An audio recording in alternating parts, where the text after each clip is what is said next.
تادێت کاریگەریەکانی قەیرانی دارایی ڕنگدانەوەی لەسەر ژیان و گوزەرانی هاوڵاتیان دروست دەبێت. بە جۆرێک ئەو کەسانەش سەرچاوەی داهات و گوزەرانیان پەیوەست نییە بە حکوومەت و موچەیان لە کەرتی گشتی نیە بەهۆی بێکاریەوە، ئەوانیش سەرچاوەی داهاتیان بە تەواوی سنووردار بووە. ئەمن دوکاندار من لە بازاڕیمە، ئەوە دوکانەکەمە، شتی من هەمووی کوردەواریە، پار ئەو محەلەی لەوانەیە 40,000 جویزم فرۆتبی، ئێستا 30,000 جوزمە هەیە لە پاییزەوە تا ئێستا 2,000 نەفرۆتێ بە زەرەری شافرۆشم.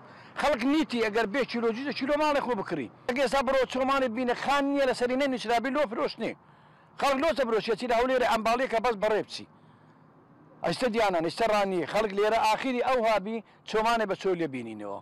ڕێگاوبانی گوندەکان کە ڕێگاوبانی خراپن ساڵانە بەفر ئەیانگری ڕەنگە خاوێن نەکردنەوە هۆکارێک بێ نەبوونی بنکاری تەندروستی نەبوونی قوتابخانە وش ئەوانەی کە بڵێن خەڵک پێویستی پێەیە وا بکاتن کە خەڵک لە گوندەکانیان هەڵبقەنێ و بەرە و شارەکان بڕوە لەو منتیقانە زستانان خەڵک پێویستی بە 7 بەرمیل نەوت هەیە بەڵام 1 بەرمیل لەوت دا بەشەکرێ وەکو هەموو منتیقەکانی کە بەڵام ڕەنگە بچی لە هەولێر و دەوروبەری شارەکان بە بەرمیلێک نەوت خەڵک ئیدارە بکاتن.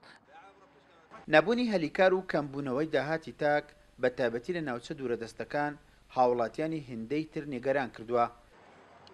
بە تایبەتی ئەو ناوچانەی بۆ هەر وەرزێکی ساڵ گرفتی جیاوازیان هەیە و بەردەوام دووبارە دەبێتەوە، ئەوەش پاڵنەر بووە لەسەر ئەوەی بەشێک لە دانیشتوانی ناوچەکەیان جێبهێڵن و ڕوو لە سەنتەری پارێزگاکان بکەن.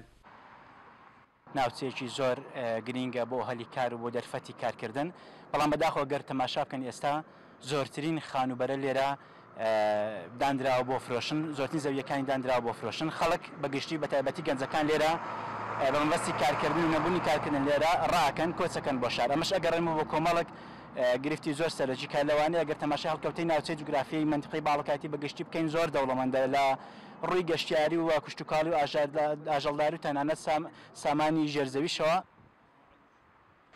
لە شوێنێکی وە قەزای چۆمان کە ناوەندی باڵەکایەتیە و زیاتر لە 6,000 خێزانی تێدا نیشتەجێیە، ژمارەیەکی زۆری خان و شوێن نیشتەجێبوون لە بازاڕەکانی فرۆشتنی خانوبەرە دانراوە و خاوەنەکانیان بڕیاریان داوە ناوچەکەیان جێبهێڵن. دەواازەی سنووری حاجی ئۆمەرانیش کە ناوەندێکی گرنگی دەستکەوتنی کارە بۆ دانیشتوانی باڵەکایەتی، بەڵام لە بەردەم هەموو کەسێک کراوە نیە بۆ کارکردن. لە کاتێکدا ژمارەیەکی زۆری هاوڵاتیان بۆ کارە جیاوازەکان لە سنتەری شارەکانی هەولێر و دەهۆکەوە هاتوونە و کاریان پێدراوە لەو دەواازە سنووریە. ئیسماعیل عوسمان، کورسات نیوز، باڵەکایەتی.